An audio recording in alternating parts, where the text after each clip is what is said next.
నమస్కారం సామాన్యుడు TV news కి స్వాగతం. ఈనాటి వార్తా విశేషాలు. తెలుగు ప్రజలకు సీఎం చంద్రబాబు నాయుడు వైకుంఠ ఏకాదశి శుభాకాంక్షలు తెలిపారు. తన ఎక్స్ ఖాతా ద్వారా ఆయన ఈ శుభాకాంక్షలు తెలియజేశారు. వైకుంఠ ఏకాదశి పవిత్ర దినాన్ని తెలుగువారు భక్తి ప్రపత్తులతో జరుపుకుంటారు. ఈ సందర్భంగా తెలుగు ప్రజలకు సీఎం చంద్రబాబు నాయుడు శుభాకాంక్షలు తెలిపారు. శ్రీ మహావిష్ణువుకు అత్యంత ప్రీతిపాత్రమైన వైకుంఠ ఏకాదశి పర్వదినం సందర్భంగా తెలుగు ప్రజలకు శుభాకాంక్షలు తెలిపారు. ఈ పర్వదినాన ఉత్తర ద్వార దర్శనం చేసుకుంటే సకల పుణ్యాలు లభిస్తాయని పురాణాలు చెబుతున్నాయని చెప్పారు. పవిత్రమైన ఈ పండుగ సందర్భంగా అందరికీ మంచి జరగాలని ప్రార్థిస్తూ శుభాకాంక్షలు చెప్పారు. కోనసీమలోని కొబ్బరి రైతులకు ఇచ్చిన మాటను నిలబెట్టుకుని 20.77 కోట్ల అంచనా వ్యయంతో శంకర్ గుప్తం డ్రైన్ సమస్యని పరిష్కరించేందుకు చర్యలు ప్రారంభించామని డిప్యూటీ సీఎం పవన్ కళ్యాణ్ తెలిపారు. ప్రత్యేకంగా రాజోలు పర్యటనలో 45 రోజుల్లో సమస్యని పూర్తి చేయాలని హామీ ఇచ్చినప్పటికీ 35 రోజుల్లోపే ఈ డ్రైన్ సమస్యకు ప్రభుత్వం పరిష్కారం చూపిందని వెల్లడించారు. కోనసీమ జిల్లా అభివృద్ధి కార్యక్రమాలలో మరొక కీలక అడుగు పడింది. జిల్లా పరిధిలోని శంకర్ గుప్తం మేజర్ డ్రైన్ ఆధునీకరణ పనులకి డిప్యూటీ సీఎం పవన్ కళ్యాణ్ శంకుస్థాపన చేశారు. ఈ కార్యక్రమానికి జల వనరుల శాఖ మంత్రి నిమ్మల రామానాయుడు, రాజోలు ఎమ్మెల్యే దేవ వరప్రసాద్, కోనసీమ జిల్లా కలెక్టర్, జల వనరుల శాఖ అధికారులు, ఇతర అధికారులు హాజరయ్యారు. డ్రైన్ ఆధునీకరణ పనులకి ఈ రోజున ముక్కోటి ఏకాదశి రోజున ప్రారంభించడం నాకు చాలా ఆనందంగా. దీనికి విచ్చేసిన గౌరవ జల వనరుల శాఖ మంత్రి వర్యులు శ్రీ నిమ్మల రామానాయుడు గారికి, గౌరవ శాసనసభ్యులు వరప్రసాద్ గారికి, కలెక్టర్ జిల్లా magistrate doctor BR Ambedkar, Konaseema జిల్లా మహేష్ కుమార్ గారికి, జలవనరుల శాఖ ముఖ్య కార్యదర్శి శ్రీ సాయి ప్రసాద్ గారికి, పంచాయతీరాజ్ గ్రామీణాభివృద్ధి శాఖ కమిషనర్ శ్రీ కృష్ణతేజ గారికి, జలవనరుల విభాగం ఇంజనీరింగ్ చీఫ్ శ్రీ నరసింహమూర్తి గారికి, chief engineer Godavari delta system Shri Seshababu గారికి నా హృదయపూర్వక నమస్కారం. ఇది సుబ్రహ్మణ్య షష్ఠి రోజున ఈ సమస్య ఆ రోజు నేను వచ్చాను. రైతు సోదరులు చెప్పినట్టుగా ఇది ముక్కోటి ఏకాదశికి ప్రారంభం చాలా చాలా ఆనందం. ఇది జరగడానికి మనం అనుకున్నప్పుడు అన్ని జరగాలంటే కుదరవు, కానీ ప్రత్యేకించి మీది 2 దశాబ్దాల ఆవేదన. ఇది దాదాపు 1,00,000 చెట్లు కూలిపోయాయి. ఈ తలలు బాగు చేసిన చెట్లు మన కేశవదాస్ పాలన చూసినప్పుడు మనం వచ్చినప్పుడు కోనసీమని కొబ్బరి తోట లేకుండా ఊహించాం. అలాంటి కోనసీమలలో తలలేని మొండెంలాగా ఆ రోజు కనిపిస్తే చాలా బాధ అనిపించింది. వెంటనే మంగళగిరి వచ్చి గౌరవ ముఖ్యమంత్రి గారికి తెలియజేసి వారికి 2 దశాబ్దాలు ఉన్న సమస్యను విన్నవించిన వెంటనే వారు కనీసం 45 రోజుల్లో ఏదో ఒక కన్స్ట్రక్టివ్ ఒక యాక్షన్ ప్లాన్ తీసుకోవాలి సార్ అని ఆయనకి రిక్వెస్ట్ చేస్తే ఆయన 45 రోజులు కాదని చెప్పి దాదాపు 34 రోజులు 35 రోజుల లోపే ఆయన మనకు కావాల్సిన 20,77,00,000 ఈ రోజున ఈ డ్రైన్ డ్రెడ్జింగ్ పనులు ప్రారంభించడం, 8 కిలోమీటర్ల వరకు పూడిక తీయడం, 14.5 కిలోమీటర్లు గట్ల నిర్మాణం చేపట్టబోతున్నాం. దీనికి అలాగే శంకర్ గుప్తం డ్రైన్ లో దాదాపు 600 ఎకరాలు ఉంది. కాదు 250 ఎకరాలు అన్యాక్రాంతం జరిగింది. అది మొన్న మీ దృష్టిలో కూడా నేను అడిగాను. దాన్ని కూడా కలెక్టర్ గారు ఒకసారి దృష్టిలో పెట్టుకోవాలి. ఈ రోజున మనం ఇంత ఆనందంగా ఇంత సమర్థవంతంగా చేయగలుగుతున్నాం అంటే దీనికి ముందుగా మనం కృతజ్ఞతలు తెలుపుకోవాల్సింది గౌరవ ముఖ్యమంత్రి శ్రీ నారా చంద్రబాబు నాయుడు గారికి.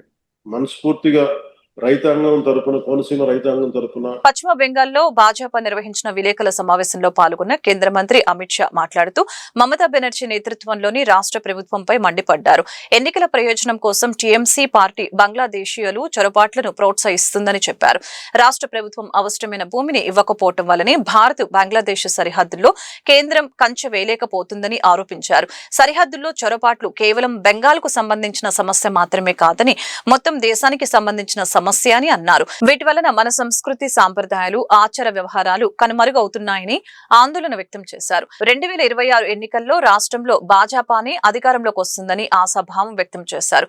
తాము ప్రభుత్వాన్ని ఏర్పాటు చేసిన వెంటనే సరిహద్దుల వద్ద చొరబాట్లను ఆపుతామని, అక్రమ వలసదారులను బెంగాల్ నుంచి తరిమి కొడతామని హామీ ఇచ్చారు. तृणमूल कांग्रेस के 15 साल के शासन में भय, भ्रष्टाचार और कुशासन और विशेषकर घुसपैठ से बंगाल की जनता भयभीत भी है।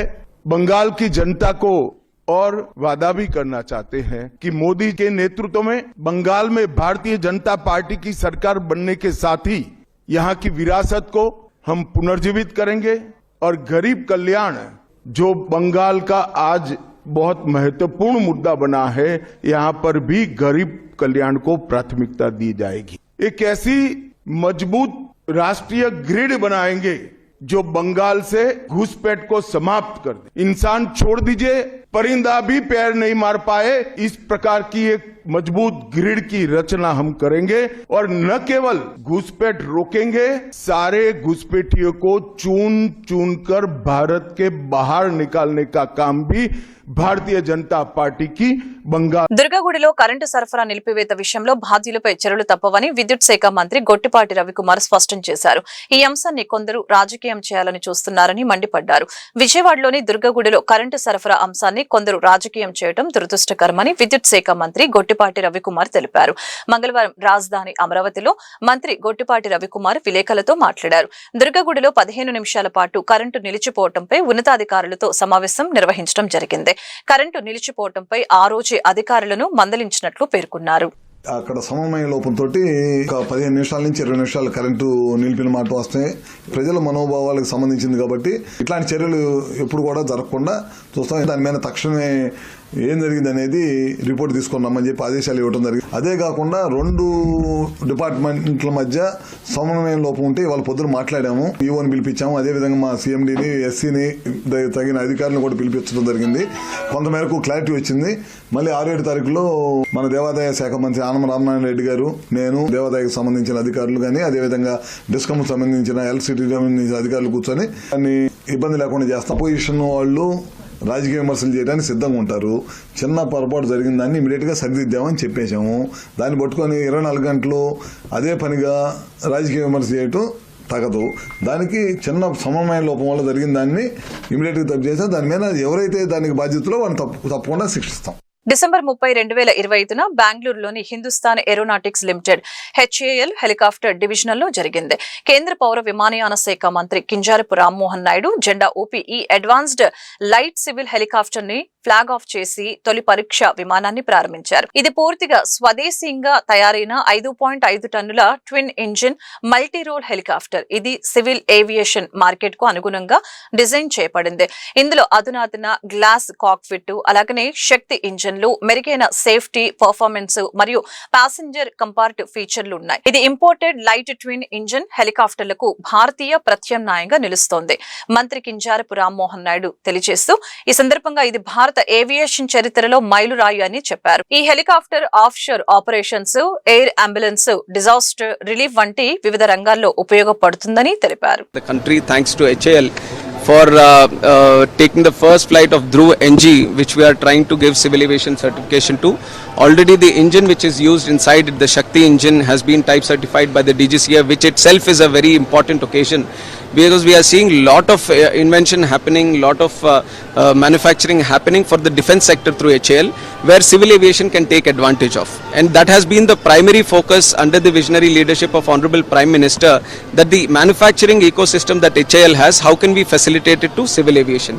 And one of the most important steps, the foundation steps that we are taking here today, is through Dhruv NG, which is a light helicopter that we are today, which can be configured for multiple purposes, for offshore operations, for medical ambulances, for tourism purposes, for VIP operations, or regular travel to remote areas. So there are multiple options and multiple potential that is originating in the country. Right now we are at the stage of having 300 helicopters in the country, but the demand is for 1000 to 1500. So we can't just rely on foreign buyers. We have a vision for Atmanirbhar Bharat. So civil aviation with the DGCA arm also extending lot of support to the HAL, and HAL also changing their approach from defense to civil aviation has created that wonderful machine which is the Dhruv NG. It's a glass cockpit machine which can fly high altitudes. So we are very happy for the first step that we have taken today, which is going to be a remarkable step in the collaboration between civil aviation and defense, and civil aviation is going to benefit. Guntur Shri కన్యక పరమేశ్వరి ధర్మసత్ర సంఘం గీతా మందిరం కమిటీని ఆర్యవైశ్య మహాసభ తిరిగి మరొక 3 ఏళ్ల పాటు పొడిగించింది. ఈ దిశగా ఆర్యవైశ్య మహాసభ రాష్ట్ర అధ్యక్షులు చిన్ని రామ సత్యనారాయణ ఆర్డర్ జారీ చేశారు. ఇందులో భాగంగానే మంగళవారం స్థానిక ఆరగ్రహారం గీతా మందిరంలో గుంటూరు అర్బన్ జిల్లా ఆర్యవైశ్య ఆర్యవైశ్య సంఘం అధ్యక్షులు గుడివాడ రవికుమార్ పాత కమిటీ చేత ప్రమాణ స్వీకారం చేయించారు. చైర్మన్ గా వెలుగురి అభ్యశ్రీ రత్నప్రసాద్, ధర్మకర్తల మండలి సభ్యులుగా T Srinivasababu, MVSSS Ramesh, KJSS Pratap, TM Ravikumar, B Baparao, M Gaurishankar, N Harish, G Sriman, K Venkateswararao, I Pramilarani, A Vasundhara ప్రమాణ స్వీకారం చేయించారు. ఈ సందర్భంగా చైర్మన్, సభ్యులు మీడియాతో మాట్లాడారు. గీతా మందిరం అభివృద్ధిలో భాగంగా త్వరలోనే నూతన కళ్యాణ మండపాన్ని తమ సొంత నిధులతో నిర్మిస్తున్నట్లుగా ప్రకటించారు. గీతా మందిరానికి దేవాదాయ శాఖ స్వయం ప్రతిపత్తి కల్పించిందని ఈ సందర్భంగా గుర్తు చేశారు. ఆర్యవైశ్య మహాసభ ఆధ్వర్యంలోని గీతా మందిరం కమిటీ నియామకం కొనసాగుతుందని వివరించారు. కార్యక్రమంలో ఆర్యవైశ్య ప్రముఖులు పాల్గొని కమిటీని అభినందించి శుభాకాంక్షలు తెలిపారు. రవీంద్ర కుమారు, నేను గుంటూరు అర్బన్ ఆర్యవైశ్య సంఘానికి అధ్యక్షుల హోదాలో ఉన్నాను. ఈ గీతా మందిర విషయంలో ఇవాళ వీళ్ళ చేత ప్రమాణ స్వీకారం చేయించడానికి గల కారణం 26/12/25 నుంచి ఆంధ్రప్రదేశ్ ఆర్యవైశ్య మహాసభ వీరిని రెండో పర్యాయం కంటిన్యూ చేయడానికి ఇచ్చిన నియామక పత్రము అండ్ వాళ్ళు ఇచ్చిన ఆర్డర్ ప్రకారము ఇదంతా కూడా చేయడం జరుగుతుంది. మా ఆంధ్రప్రదేశ్ ఆర్యవైశ్య మహాసభ అధ్యక్షుల వారి ఆమోదంతో, వారి యొక్క సూచనతో వీరి అందరినీ కూడా ఈ రోజున మళ్ళీ రెండోసారి ప్రమాణ స్వీకారం చేయించడం జరిగింది. 3 సంవత్సరాలు ఈ కాల పరిమితి వచ్చేటప్పటికీ వీళ్ళది 3 సంవత్సరాల కాల పరిమితి. నా పేరు మున్నల్లూరి గౌరీశంకర్. శ్రీ కంచికా పరమేశ్వరి ధర్మసత్ర సంఘం గీతా మందిరానికి లాస్ట్ టైం అంటే 3 సంవత్సరాలు ధర్మకర్తలుగా పనిచేశాం. ఆ తర్వాత అనేక కార్యక్రమాలు ఇక్కడ నిర్వహించినటువంటి విషయాలు మీ అందరికీ కూడా తెలిసిందే. అదేవిధంగా మళ్ళా ఇంకొకసారి కొనసాగటానికి మేమందరం కూడా మా కమిటీ అంతా కూడాను ఏకగ్రీవంగా ఒక తీర్మానాన్ని తీసుకొని దాన్ని ఆర్యవైశ్య మహాసభకి పంపించడం జరిగింది. ఇక్కడ మీకు ఒక ప్రశ్న వస్తుంది, ఆర్యవైశ్య మహాసభకి ఎందుకు ఇవ్వాలి? అయితే గీతా మందిరం 3 సంవత్సరాల క్రితం అంటే మేము ఈ బోర్డులోకి వచ్చేటువంటి ముందు మాకున్నటువంటి ప్రత్యేకమైనటువంటి అధికారాలతోటి ఎండోమెంట్ డిపార్ట్మెంట్ నుంచి మమ్మల్ని విముక్తి చేయడం జరిగింది. ఆ తర్వాత మొట్టమొదటి కమిటీగా మేమందరం రావడం జరిగింది. దాని కొనసాగింపుగా ఇంకొకసారి చేసేటువంటి వెసులుబాటు మా అందరికి కూడా ఉంది. అయితే ఇక్కడ కొంత డెవలప్మెంట్ చేయాలనేటువంటి ఉద్దేశంతో మేమందరం కూడా కమిటీ సభ్యులందరం కూడాను ఒక తీర్మానాన్ని తీసుకుని తీర్మానం ప్రకారంగా మేము మహాసభకి మా అందరం కూడా కలిసి మా విన్నపాన్ని తెలియజేయడం జరిగింది. ఆ విన్నపంలో ఏంటంటే ఇక్కడ ఈ దేవాలయం ఈ మందిరం ఆపేసి ఆ ముందున్నటువంటి కళ్యాణ మండపం శిథిలావస్థలో వచ్చింది. సరే, ఏదేమైనా లాస్ట్ టర్మ్లో మేము చేయడానికి మాకు అనేక రకాలైనటువంటి ఒత్తిళ్ళ వల్ల మేము ఆ కార్యక్రమాన్ని తీసుకోలేకపోయాం. అయితే ఈసారి గట్టిగా ఎటువంటి పరిస్థితులైనా సరే ఇక్కడ కళ్యాణ మండపం పైన భోజనాల hall, ground floor, first floor అట్లా పెట్టి కింద సెల్లార్ పార్కింగు, అవకాశం ఉంటే సెల్లార్ తీయటం, లేదంటే మామూలుగానే పార్కింగు, దానిపైన కళ్యాణ మండపం, ఆ పైన భోజనశాల, ఏసీ మండపం. ఇక్కడ మనకు చుట్టుపక్కల ఏసీ మండపాలు సరైనటువంటి లేవు. 1-2 అమ్మవారి గుడిది ఉంది కానివ్వండి, అక్కడ పార్కింగ్ ప్రాబ్లం ఉంది. అట్లాగే పక్కన డిస్ట్రిబ్యూటర్స్ ప్లాజా అని ఉంది, అక్కడ కూడా కొద్దిగా మాకు ఇక్కడ కూడా కొంచెం మనకి పార్కింగ్ ప్రాబ్లం ఉంది. అయితే ఇక్కడ మనకి పార్కింగ్తో కూడినటువంటి కళ్యాణ మండపాన్ని ఏర్పాటు. ప్రస్తుతం గీతా మందిరానికి చైర్మన్గా కొనసాగుతున్నాను. గత 3 సంవత్సరాల్లో ఎన్నో అభివృద్ధి కార్యక్రమాలు, ఎన్నో విశేష కార్యక్రమాలు చేశాను. దానికి అనుగుణంగా మళ్ళీ 3 సంవత్సరాలు నాకు చిన్ని రామ సత్యనారాయణ గారు ఆర్యవైశ్య మహాసభ ప్రెసిడెంట్ గారు నాకు అవకాశం ఇచ్చారు. నా సొంత నిధులతో ప్రస్తుతం నేను ఈ నిధిని ఏర్పాటు చేయడం కోసం నా సొంత డబ్బు 10 లక్షల రూపాయల డబ్బులు గీతా మందిరానికి డిపాజిట్ రూపంలో చెల్లించడం జరిగింది. నా సొంత నిధులు, నా కుటుంబ సభ్యు భోజనశాల, కింద పార్కింగ్తో నా సొంత నిధులతో నేను ఏర్పాటు చేయడానికి శ్రీరామ సత్యనారాయణ గారికి విన్నవించుకున్నాను. ఆయన దానికి అభినందించి దీనికి మళ్ళీ 3 సంవత్సరాలు నన్ను కొనసాగేటానికి అనుమతి ఇచ్చి చేశారు. ఆయనకి నాకు ధన్యవాదములు. ఆర్యవైశ్య మహాసభ గుంటూరు అర్బన్ ఆర్యవైశ్య మహాసభ గుడివాడ రవి గారు పూర్తి సహకారం మాకు దక్కడం వలన మేము ఈ కార్యక్రమం చేయడానికి ముందుకు రాగలం జరిగింది. అనుకున్న రీతిలో, అనుకున్న విధంగా మేము కళ్యాణ మండపం నిర్మించడం కానీ, స్వామివారికి చేయాల్సిన సేవలు కానీ అన్నీ విశిష్టంగా గౌరవ మర్యాదలతో చేస్తామని ఒకసారి సభాపూర్వకంగా తెలియజేస్తున్నాం. ఈ విగ్రహము 8 అడుగుల విగ్రహం. సౌత్ ఇండియాలోనే ఒక పాలరాతి విగ్రహం అనేది సౌత్ ఇండియాలో ఏకైక విగ్రహం. 60 సంవత్సరాల క్రితం గీతా మందిరం అనేదాన్ని నిర్మించడం జరిగింది. దాతల సహకారంతో చేసిన గీతా మందిరం 60 సంవత్సరాలు అయింది. దానికి ఇండియా లెవెల్లోనే ఫస్ట్ విగ్రహం ఇది. ముక్కోటి ఏకాదశి పర్వదిన వేడుకలు గుంటూరులో వైభవంగా జరిగాయి. ఈ సందర్భంగా గుంటూరులోని ఆలయాలు భక్తులతో కిటకిటలాడాయి. తెల్లవారుజాము నుంచి కుటుంబ సమేతంగా భక్తులు ఆలయాలకు చేరుకుని దైవ దర్శనం గావించారు. భక్తుల రద్దీని దృష్టిలో ఉంచుకుని పోలీసులు, ఆలయ కమిటీ ప్రతినిధులు క్యూ లైన్లు సిద్ధం చేసి పటిష్టమైన భద్రత ఏర్పాట్లు చేశారు. గంటల కొద్దీ భక్తులు క్యూ లైన్లో నిలుచుని దైవ దర్శనం చేసుకున్నారు. వైకుంఠ ఏకాదశిని పురస్కరించుకొని ఉత్తర ద్వారం నుంచి శ్రీవారు భక్తులకి దర్శనమిచ్చారు. బృందావన్ గార్డెన్స్, గోరంట్ల, ఆరగ్రహారం, శ్రీనివాసరావుపేట ప్రాంతాల్లోని శ్రీ వెంకటేశ్వర స్వామి ఆలయాలు భక్తులతో కలకలలాడాయి. మంగళ వాయిద్యాలు, వేద మంత్రోత్సరణ నడుమ విశేష అభిషేకాలు, పూజలు చేపట్టారు. ముక్కోటి ఏకాదశి నాడు దైవ దర్శనం చేసుకున్న వారికి సకల శుభాలు కలుగుతాయని పండితులు తెలిపారు.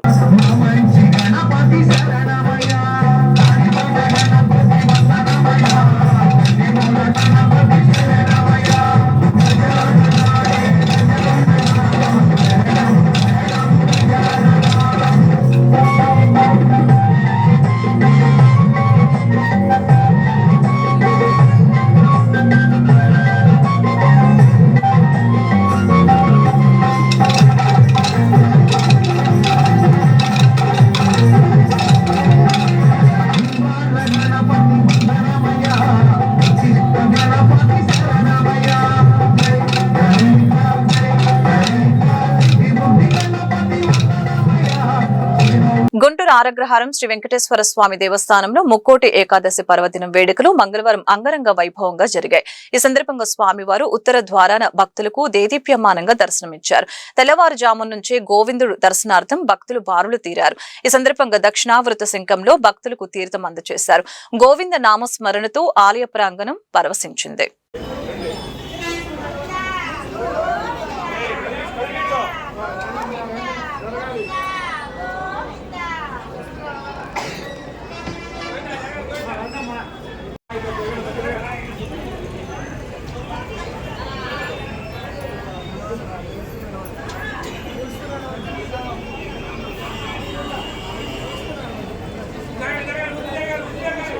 మూడు నెలలకి ఒకసారి బ్రాంచ్ అడ్రస్లను మారుస్తూ ఖాతాదారులను మోసగిస్తున్న ఫెడ్ బ్యాంక్ హౌసింగ్ లోన్స్ సంస్థపై కఠిన చర్యలు తీసుకొని తమకు న్యాయం చేయాలని నిడుముక్కుల గ్రామానికి చెందిన బ్యాంకు ఖాతాదారుడు పిడికేటి సాంబశివరావు డిమాండ్ చేశారు. ఇప్పటికైనా బ్యాంకు యాజమాన్యం స్పందించకపోతే ఆత్మహత్య తప్పదని హెచ్చరించారు.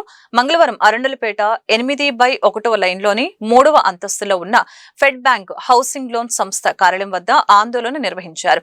బ్యానర్, ప్లకార్డులు చేతబూని బ్యాంకు యాజమాన్యానికి వ్యతిరేకంగా నినాదాలు చేశారు. ఈ సందర్భంగా ఆయన మీడియాతో మాట్లాడారు. ఈ సంస్థ ద్వారా తాము మోసపోయిన వైనాన్ని వివరించారు. ఫెడ్ బ్యాంకు ద్వారా పేద మధ్యతరగతి కస్టమర్లు చాలా మంది మోసపోతున్నారని ఆరోపించారు. నా పేరు సాంబశివరావు పిటికిటి. మాది నిడముక్కల గ్రామం, తాడికొండ మండలం, గుంటూరు జిల్లా. మా ఫాదర్ పేరు Suresh Babu. Late 1 year back జనవరి 8వ తారీఖు చనిపోయాడు. కేవలం ఫెడ్ బ్యాంక్ ఫైనాన్షియల్ లో లోన్ తీసుకోవడం వల్ల. అది ఏంటంటే ఫెడ్ బ్యాంక్ ఫైనాన్షియల్ 2019లో మేము లోన్ తీసుకున్నాము. మా నాన్న చనిపోక ముందు వరకు మేము ఎన్పీ లేకుండా జీరోతో మొత్తం క్లోజ్ చేసాము. ఎప్పుడైతే మా నాన్న చనిపోయాడో ఆ రోజు నుంచి మేము కట్టలేదు. ఎందుకు కట్టలేదు అంటే ఇన్సూరెన్స్ మాకు ఉందని చెప్పేసి బ్యాంక్ కాడికి వెళ్తే మీకు ఏం ఇన్సూరెన్స్ ఉందని చెప్పేసి మమ్మల్ని బయటికి నెట్టడం జరిగింది. అండ్ మేము లోన్ తీసుకున్నప్పుడు ఇక్కడ 180 months ఇచ్చారు. మా నాన్న చనిపోయిన తర్వాత అంతకుముందు తర్వాత మొత్తం 333 నెలలు అని చెప్పేసి మాకు మేము కట్టాల్సిన 26 లక్షలు లోన్ తీసుకుంటే 23 లక్షలు నేను ఆల్రెడీ పే చేశాను. విత్ డాక్యుమెంట్ నా దగ్గర ఉంది. 23 లక్షలు కట్టినా కూడా మీరు ఇంకా 20 లక్షలు కట్టాలి, 30 లక్షలు కట్టాలని చెప్పేసి నోటీసులు పంపిస్తాం. మా ఇల్లుని ఒక సినిమా హాల్ లాగా చేసి గంట తర్వాత గంట కలెక్షన్ అందరిని పంపించి మమ్మల్ని బెదిరించి ఈ రోజు రోడ్డు మీదకి ఇచ్చారు. ఫెడ్ బ్యాంక్ హౌసింగ్ లిమిటెడ్ అనేది గుంటూరు ఇప్పటికి 3 బ్రాంచులు మార్చారు వాళ్ళు. ప్రస్తుతం ఇప్పుడున్న అరండాలపేట 8/1లో ఒక బ్రాంచ్ మార్చారు. కనీసం దానికి బోర్డు కూడా లేదు. నేను బ్యాంకులోకి వెళ్ళాను కనీసం నా అన్యాయం గురించి మాట్లాడదామని. కనీసం బ్యాంకులో కూడా ఎవ్వరు లేరు. చూడండి, అసలు ఒక బ్యాంకులో ఒక మేనేజర్ కానీ, ఒక కలెక్షన్ వాళ్ళు కానీ ఎవరన్నా ఉన్నారేమో చూడండి. ఒక బ్యాంకులో ఉన్న ఒక ఎంప్లాయ్ కూడా ఉన్నాడేమో చూడండి. ఎవరు లేరు. Fed bank housing loan middle class ఫ్యామిలీతో ఆడుతున్న జోదం ఇది. 16%, 18% అని చెప్పేసి మమ్మల్ని అన్యాయం చేస్తున్నారు. నేను ఆల్రెడీ వీళ్ళకి లీగల్ నోటీస్ పంపించాను. నా దగ్గర విత్ ఎవిడెన్స్ తో సహా ఉన్నాయి. అది మొత్తం మీకు మళ్ళీ ఇస్తాను. ఫెడ్ బ్యాంక్ మిడిల్ క్లాస్ ఫ్యామిలీతో ఆడుతున్న జోదం గుంటూరు డిస్టిక్ లో ఫెడ్ బ్యాంక్ హౌసింగ్ ఫైనాన్స్ లో తీసుకున్న ఎవరైనా ఇప్పుడు అరండాలపేట 8/1కి మార్చారు ఆఫీస్. అది మీకు కూడా తెలిసి ఉండదు. మీరు ఎవరైనా నోటీస్ పంపించినా కూడా మళ్ళీ మీకు రిటర్న్ వస్తాయి. ఈఎంఐలు లేగర్ ఛార్జెస్ అయ్యి అని చెప్పేసి ఎంత మోసం చేస్తున్నారంటే అంత మోసం చేస్తున్నారు. నేను ఆల్రెడీ 26 లక్షలు లోన్ తీసుకుంటే 23 లక్షలు పే చేశాను. పే చేసిన తర్వాత కూడా మళ్ళీ వాళ్ళ దగ్గరికి వెళ్ళి నా ఇంటి డాక్యుమెంట్స్ అడిగితే 10 లక్షలు కడతానయ్యా ఇవ్వండి అంటే, లేదు నువ్వు 20 లక్షలు కట్టాలి, మీ నాన్న ఎక్కడ ఉన్నాడు, మీ నాన్న తీసుకురాపో అంటున్నాడు. చనిపోయిన మనిషి వస్తాడా సార్, మీరే చెప్పండి. మీ నాన్న పేరు మీద ఉంది ఇల్లు అంటున్నాడు. మా నాన్న చనిపోయిన మనిషి ఇక్కడికి వచ్చి ఇంటి డాక్యుమెంట్స్ తీసుకుంటాడు. వాళ్ళు ఎంత మోసం చేస్తున్నారంటే అంత మోసం చేస్తున్నారు. హైదరాబాద్ లో మా బ్రాంచ్ ఆఫీస్ ఉందన్నాను, హైదరాబాద్ కూడా వెళ్ళి కలిశాను, వాళ్ళు పట్టించుకోవటం లేదు. ఇంతకు ముందు దాకా ఇక్కడ ఆఫీసు ఇక్కడ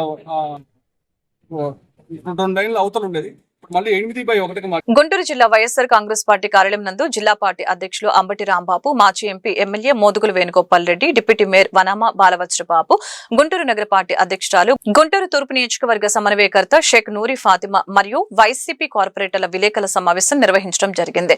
ఈ సందర్భంగా వారు మాట్లాడారు. గుంటూరు శంకర్ విలాసు ఫ్లైఓవర్ బ్రిడ్జ్ నిర్మాణం ఎప్పుడు పూర్తి చేసి ప్రజల రవాణాకు అందుబాటులోకి తెస్తారో సమాధానం చెప్పాలని తెలిపారు. వ్యాపారస్తులకు నష్టపరిహారం చెల్లించి ప్రజలకు ఆమోదయోగ్యమైన ఫ్లైఓవర్ బ్రిడ్జ్ నిర్మాణం చేయాలని కోరటం జరిగింది. గుంటూరు నగరాన్ని కేంద్ర సహాయ మంత్రి పెమ్మసాని చంద్రశేఖర్ మరియు స్థానిక ఎమ్మెల్యేలు కలిసి సర్వనాశనం చేస్తున్నారని ఆగ్రహం వ్యక్తం చేశారు. అవగాహన రాహిత్యం, అజ్ఞాన పెమ్మసాని చంద్రశేఖర్ వ్యవహరిస్తున్నారని మండిపడ్డారు. గుంటూరు నగరంలో ఉన్న ప్రజలను సమీకరించి వారితో చర్చించి ప్రజా ఉద్యమాన్ని ఏర్పాటు చేసి మీ సంగతి తేలుస్తాం. గుంటూరు నగరాన్ని నాశనం చేసినందుకు మీరు తప్పక ప్రతిఫలం అనుభవిస్తారని హెచ్చరించారు. మోదుగుల వేణుగోపాల్ రెడ్డి వాళ్ళ చేత తిట్టించుకో, we don't care all these thing. సమస్య మీద నిలబడు. ఈ పట్టణాన్ని సర్వనాశనం చేసేటటువంటి కార్యక్రమంలో మీరు చేస్తున్నారు. ఇంతకు ముందు తీసుకొచ్చిన సేతుబంధు బ్రిడ్జీలకు శభాష్, వీఆర్ కంగ్రాచులేషన్, యూ, అభినందిస్తున్నాం. కానీ మొత్తాన్ని సర్వనాశనం చేశావు. గుంటూరు కోర్ సిటీని సర్వనాశనం చేసి ఈస్ట్ వెస్ట్ రెండింటినీ కూడా దెబ్బతీసే పరిస్థితి ఒక కక్ష కట్టినట్టుగా కనిపిస్తూ ఉంది. చివరికి అది కక్ష కట్టి ఈ ప్రాంతం పెరగాలన్నట్టుగా చూస్తున్నామో నాకు అనుమానంగా ఉంది. ఇది కక్ష ఏమోనని డౌట్గా కూడా ఉంది రాను. ఎందుకంటే ఆ శంఖవిలాస ఏరియాలో ఉందంతా నాశనం అయిపోవాలి, ఇదిగో ఈ పక్కనన్నీ బాగా రేట్లు పెరగాలి అనేటువంటి ఏదైనా దుర్బుద్ధి ఉందా? ఆ డౌట్ వస్తుంది. ఉందో లేదో నాకు తెలియదు. చేతుబంది కింద అక్కడ పెట్టడం నాకు అర్థం కాలేదు. ఇలాంటి దుర్మార్గమైన కార్యక్రమాలు చేస్తున్నారు. మరొకసారి చెప్తున్నాం, వైఎస్ఆర్ కాంగ్రెస్ పార్టీ ఈ నిర్ణయాన్ని, ఏదైతే పెమ్మసాని చంద్రశేఖర్ తీసుకున్నటువంటి ఓ తప్పుడు నిర్ణయాన్ని వెంటాడతాం. చెప్పు, ఇవాళ ఎప్పుడు పూర్తి చేస్తావు? 600 అయినా 106 అయినా 2 సంవత్సరాలు పూర్తి చేస్తానన్నావు. చేస్తావా? చెయ్యి, చూస్తాం. ఎట్లా చేస్తావు నాకు అర్థం కాదా. ఆగస్టు 9వ తారీఖున బ్రిడ్జి పడగొట్టావు. ఏం జరుగుతుంది ఇవాళ? ఇంకో పిల్లలు వేయాలంటే ఎక్విజేషన్ కావాలి. ఎక్విజేషన్ కావాలంటే ఎక్విజేషన్ నోటీస్ ఇవ్వాలి. నోటీస్ ఇచ్చిన 90 రోజులు టైం కావాలి. వాళ్ళందరినీ ఫుల్ఫిల్ చేయాలి. అప్పుడు నువ్వు అది పడగొట్టాలి. అప్పుడు పిల్లలు వేయాలి.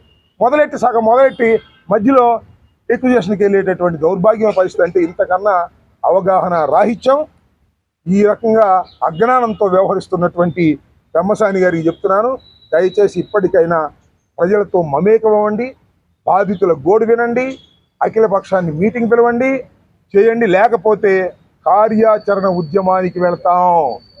ఎక్కడ వెనకాడే ప్రశ్నే లేదు. మీ మీద ఒత్తిడి, ప్రజాస్వామ్యంలో ఒక ప్రతిపక్షంగా మీ మీద ఒత్తిడి తీసుకొస్తాం. ఈ టౌన్ లో ఉన్నటువంటి ఈ వార్తలు ఇంతటితో సమాప్తం. మరొక బులెటిన్ మళ్ళీ కలుద్దాం. నమస్కారం.